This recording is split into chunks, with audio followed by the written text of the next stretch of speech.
Le mouvement pro-démocratie hongkongais aborde son 11e week-end de mobilisation. Cette fois encore, des rassemblements massifs sont prévus. Pékin a pour sa part accusé ce mouvement, qui se veut pacifiste, d'initier des actes quasi-terroristes. Des accusations que les leaders du mouvement rejettent en bloc. Notre objectif en tant qu'organisateur des manifestations, c'est de maintenir la forme pacifique du mouvement et de ne pas rentrer dans le jeu de la provocation et de la violence qu'essaye de jouer la police. Les gens qui sortent doivent comprendre qu'ils n'ont rien à craindre et ce qu'ils demandent pour leur pays est légitime. Si on ne tombe pas dans le piège violent de la police, la chef du gouvernement, Carrie Lam, ne pourra pas blâmer le mouvement. Des milliers de manifestants pro-démocratie ont défilé à nouveau samedi à Hong Kong avant de se disperser en début de soirée, gardant leur énergie pour un rassemblement prévu dimanche qu'ils espèrent massif et pacifique.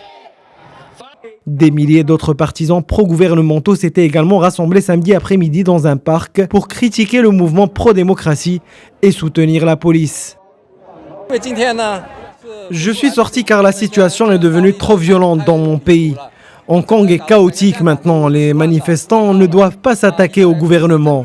Ce n'est pas une bonne chose d'être contre la Chine en tant que Chinois, n'est-ce pas? C'est une illustration frappante des divisions qui se creusent dans la ville. Si mardi dernier, la violence était doublement flagrante du côté de la police et des manifestants, ce week-end, chaque parti a fait preuve de retenue. Les rassemblements se sont dispersés sans incident un peu avant la tombée de la nuit. Malgré l'arrestation de plus de 700 personnes en plus de 2 mois de manifestation, le mouvement ne faiblit pas. Né en juin du refus d'un projet de loi controversé autorisant les extraditions vers la Chine, la mobilisation a depuis élargi ses revendications pour demander notamment l'avènement d'un véritable suffrage universel sur fond de crainte d'une intervention militaire imminente de Pékin.